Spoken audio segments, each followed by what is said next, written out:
Bom, vamos lá, dando continuidade à nossa aula de hoje. Agora nós vamos falar, né, sobre um resumo, né, de alguns pensadores que influenciaram diretamente a educação infantil. Já falei educação especial. Nós tivemos aí alguns pensadores como Comênio, a gente vai falar de cada um deles depois de forma mais esmiuçada. Rousseau, Pestalozzi, De Crowley, Froebel e Montessori, tá? Apesar deles terem pensamentos e propostas metodológicas diferenciadas, né, todos eles têm como centro, como objeto de estudo a criança, né, e o seu desenvolvimento pleno. E a gente vai observar que na nossa prática diária a gente acaba por fazer uso, né, de diferentes metodologias e métodos, né, para chegar a um único objetivo, que é realmente a aprendizagem, que é um direito garantido, né, como já foi dito aqui na Constituição brasileira, inclusive. É importante dizer que quando eles falam aí, né, da questão do sistema educacional mais centrado na criança, né, muitos deles eram comprometidos com crianças oriundas, né, de vulnerabilidade social, né, ou seja, situações críticas, né, sociais, muitos deles oriundos de comunidades, que é o que a gente chama hoje, enfim.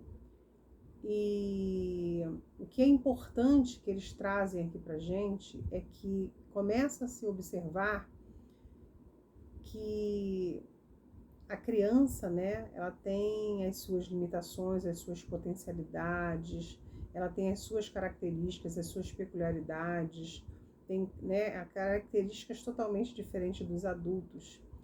E parte do princípio, né, e do interesse da criança é pela exploração de objetos e brincadeiras.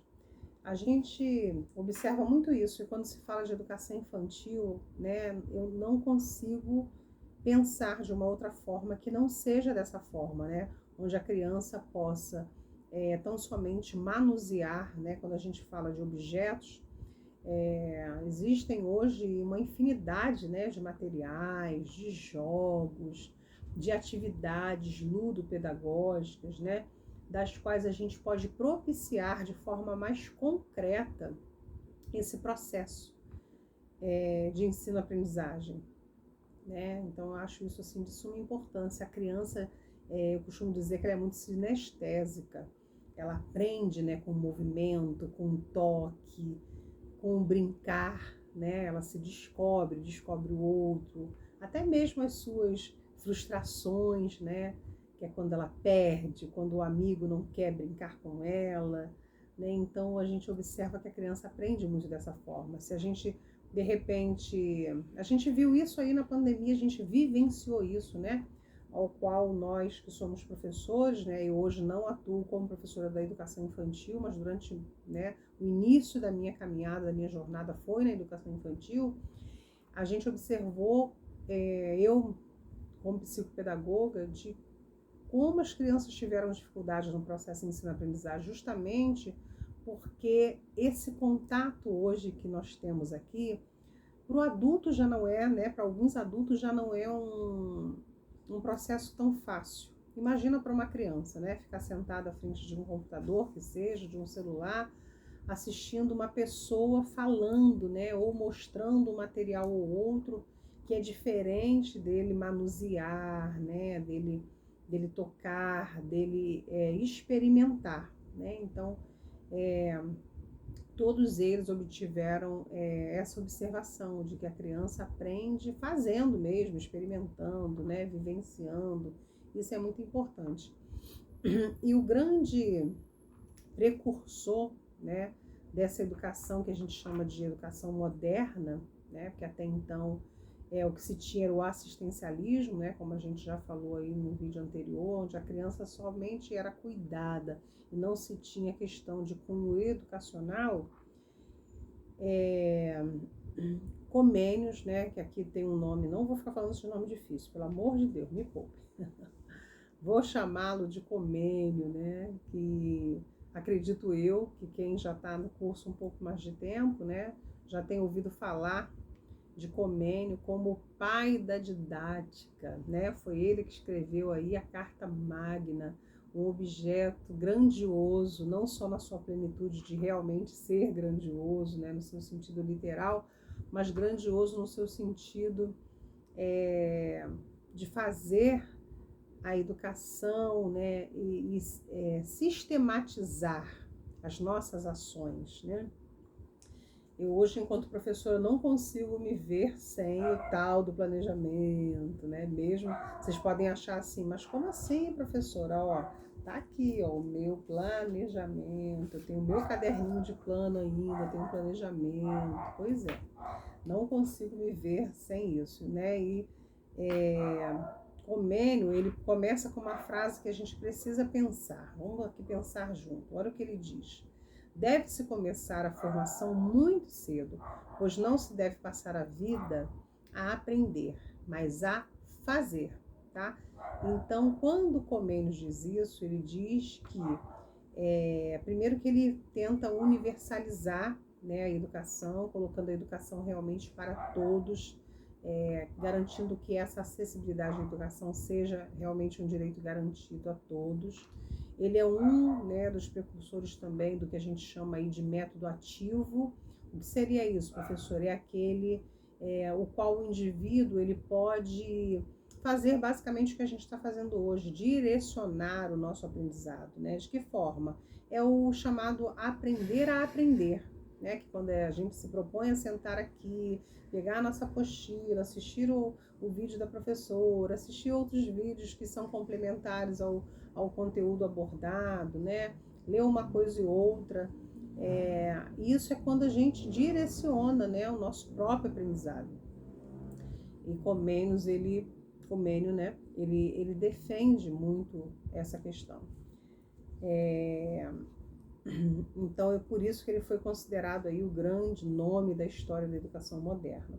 E quando a gente fala dessa didática magna, né, que esse foi um livro, né, realmente que foi de grande importância, um dos mais importantes, ele traz aí para nós, na pedagogia ocidental, os métodos de ensino, né? E nessa obra, esse pensador, ele justamente racionaliza todas as ações educacionais, tá? Desde a teoria pedagógica até os problemas diários de sala de aula. Então, vocês podem aí imaginar a proporção, né, desse livro de uma forma muito sistematizada, porque para ele a prática escolar ela deve imitar os processos naturais, né? Assim como beber, comer, crescer, nascer, morrer, enfim. E na relação professor-aluno, ele coloca que a possibilidade dos interesses da criança devem ser considerados. Por isso que hoje a gente traz isso para a nossa sala de aula, né?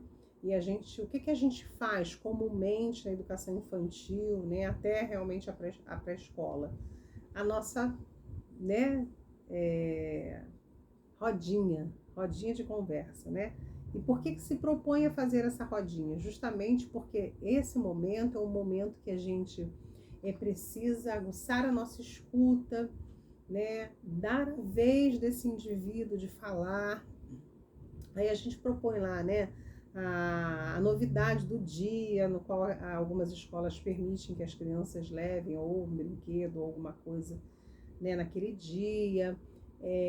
Alguma novidade que ela tem para contar, e nesses momentos, às vezes, ela sinaliza uma situação e um fato que está ocorrendo dentro de casa, né?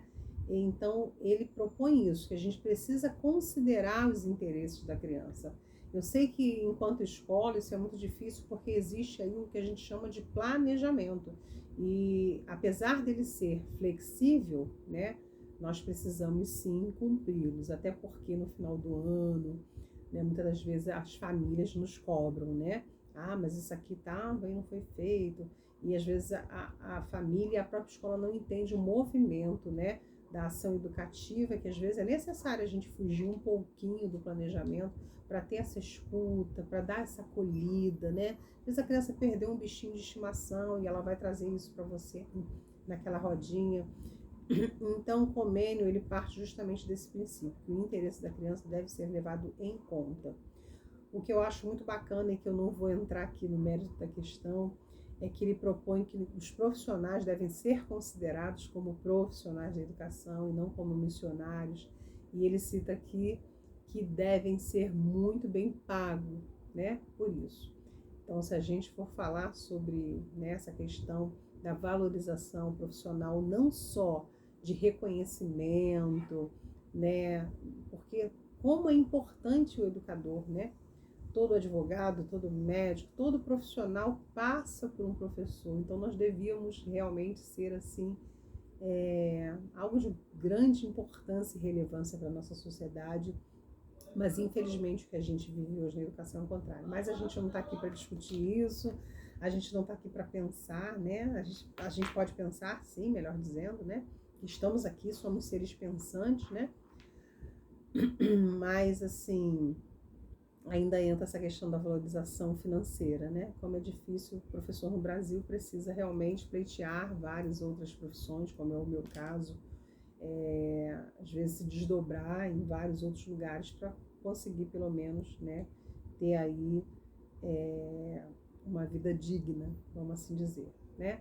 Então, esse é Comênios, tá? A gente vai realmente percorrer aí alguns para a gente poder conhecer um pouquinho melhor. Creio que alguns de vocês já conheçam.